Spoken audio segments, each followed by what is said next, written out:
السلام علیکم ورحمۃ اللہ وبرکاتہ. دس از طارق. آج میں آپ کے لیے 4 بہت ہی پیارے گولڈن ورڈز لے کر آیا ہوں، وہ بھی اردو میں. سب سے پہلا، برائی کی مثال ایسے ہے جیسے پہاڑ سے اترنا. ایک قدم اٹھاؤ تو باقی اٹھتے چلے جاتے ہیں. اور اچھائی کی مثال ایسے ہے جیسے پہاڑ پر چڑھ کر چڑھنا ہر قدم پہلے سے زیادہ مشکل ہوتا ہے، لیکن ہر قدم پر بلندی ملتی ہے. اس کی تھوڑی سی بات سمجھ لیں کہ جیسے ہم سیڑھی پہ چڑھتے ہیں، برائی کی مثال اس طرح ہے کہ سیڑھی سے اترنا. آپ کو سیڑھی اترنا بڑا آسان لگتا ہے، تو یہ برائی کی مثال ہے کہ بڑی آسانی سے آپ برائی میں ایک قدم رکھتے ہو تو گرتے چلے جاتے ہو. لیکن اچھائی یعنی کوئی اچھا کام کرنے یا کوئی اچھا بننے کی کوشش کرتا ہے تو وہ اتنا ہی مشکل ہے جتنا ایک سیڑھی پر چڑھنا یا ایک پہاڑ پر چڑھنا. ہر قدم اس سے زیادہ مشکل ہوتا ہے، تھکن ہو جاتی ہے، لیکن وہ آپ کو بلندی پر پہنچا دیتی ہے. زندگی کی حقیقت بس اتنی سی ہے کہ انسان پل بھر میں ماضی بن جاتا ہے. اب مثال لے لیں جنید جمشید کی. دیکھیں، کل تک ہر کوئی سوچ بھی نہیں سکتا تھا، اور مجھے اعتراض اس پہ نہیں ہے کہ زندگی نے اتنی بے وفائی جلدی کیوں کی. مجھے اعتراض اس بات پہ ہے کہ لوگ سب جنید جمشید کی بات کرتے ہیں، باقی 47 یا 48 لوگ جو ہیں ان کو کوئی پوچھتا بھی نہیں، ان کے بارے میں کوئی بات بھی نہیں کرتا، کیونکہ وہ فیمس نہیں تھے. وہ ایک ہماری طرح عام انسان تھے، تو کوئی پوچھتا بھی نہیں ہے. اور جو جتنا فیمس ہوتا ہے لوگ اس کی موت کو بھی بیچ رہے ہوتے ہیں. آپ دیکھیں جب نیوز آئی تھی تو نیوز میں کیا لکھ کے آ رہا تھا، جنید جمشید سمیت. تو باڈی کو بھی سمجھ لے، انسان مر جاتا نا، مشہور انسان کے بڑے پرابلم ہوتے ہیں. لٹنے کا مسئلہ، دھمکیوں کا مسئلہ. غریبوں کی ٹینشن نہیں ہوتی، جو کامن ہوتے ہیں، فیمس نہیں ہوتے، ان کو ٹینشن ہی نہیں ہوتی، جیسے مجھے ٹینشن نہیں ہے. سو لوگ، میڈیا اسے بھی نہیں چھوڑتی. دیکھیں، اپنی پبلسٹی کرنے کے لیے پتہ نہیں کیا کیا کرے گی. موت کو بھی ایک کھیل بنا دیا لوگوں نے. پلیز ایسا نہ کریں، کیونکہ آپ کو بھی جانا ہے، ہر کسی کو جانا ہے. یہ جو موت کا مزہ ہے ہر کسی نے چکھنا ہے. تو زندگی کی حقیقت بس اتنی سی ہے کہ انسان پل بھر میں ماضی بن جاتا ہے. آج ہم جی رہے ہیں، کل میں ہوں گا نہیں ہوں گا پتہ نہیں. سو اللہ کو راضی کرنا سیکھیں، اللہ کو خوش کرنا سیکھیں، اللہ کے نیک بندے بننا سیکھیں. کسی مضبوط پہاڑ کا اتنا بوجھ نہیں ہوتا جتنا بے قصور پر تہمت لگانے کا بوجھ ہوتا ہے. بڑی ہی سب سے خطرناک بات ہے کہ آپ کسی کو بغیر دیکھے، صرف سن کے کسی پر تہمت لگا دی جائے، یا اگر دیکھ بھی لیا ہے کسی کا گناہ تو خاموش ہو جاؤ، کیونکہ اگر تو نے آج اس کا عیب چھپا لیا تو آخرت میں، قیامت کے روز، قبر کے بعد جو زندگی شروع ہوگی اس میں اللہ تیرے عیب چھپائے گا. لیکن ہم لوگ بڑے ہی بے انصاف لوگ ہیں، یعنی انصاف ہمیں آتا ہی نہیں ہے. ہم عیب دکھتا ہے نا تو سب سے پہلے ہمارے پیٹ میں مڑوڑ ہوتی ہے، ارے کس کو بتائیں.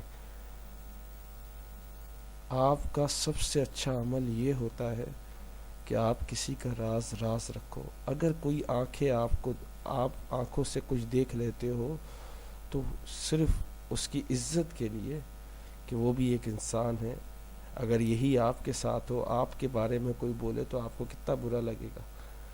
کوئی بولے فلاں کو میں نے زنا کرتے ہوئے دیکھا اور وہ آپ ہو, تو آپ کو کیسی ذلت اٹھانی پڑے گی.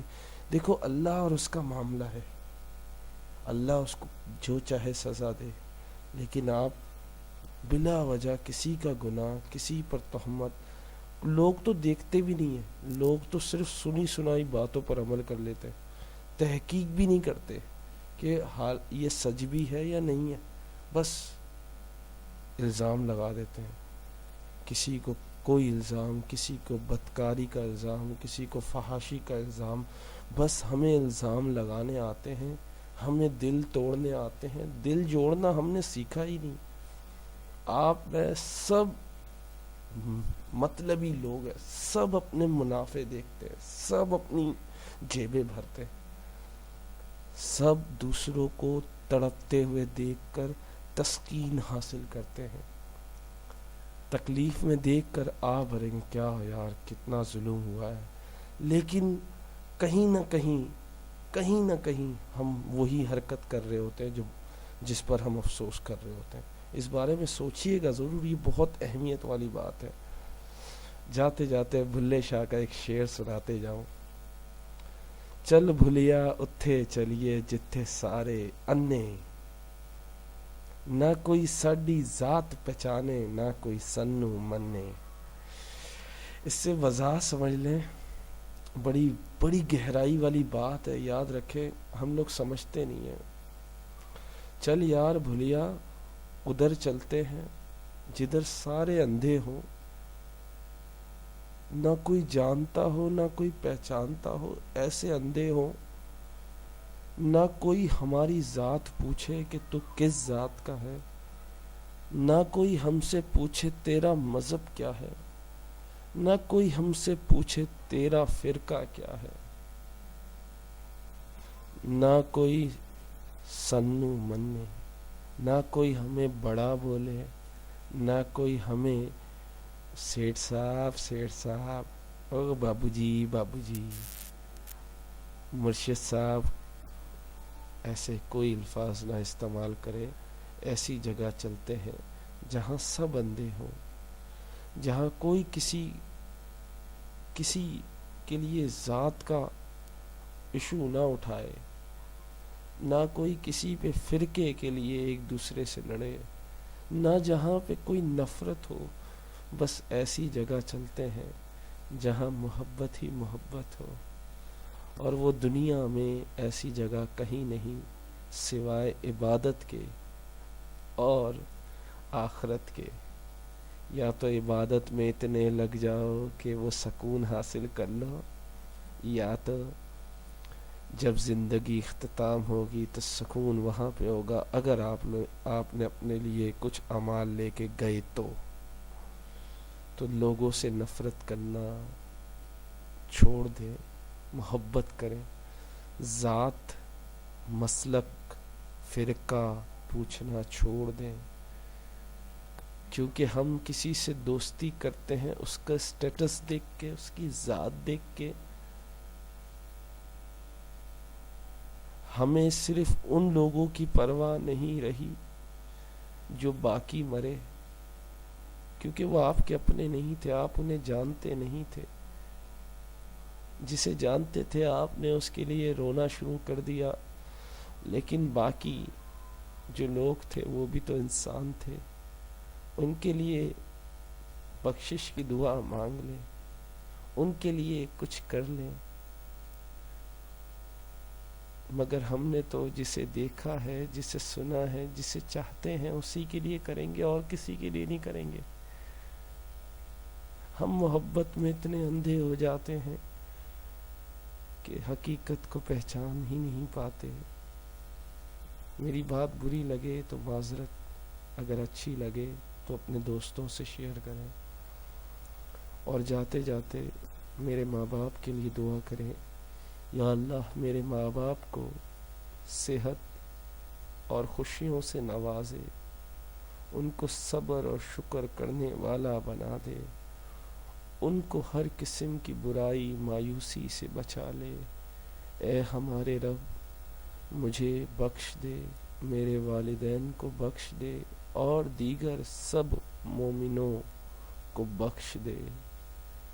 آمین ثم آمین یا رب العالمین۔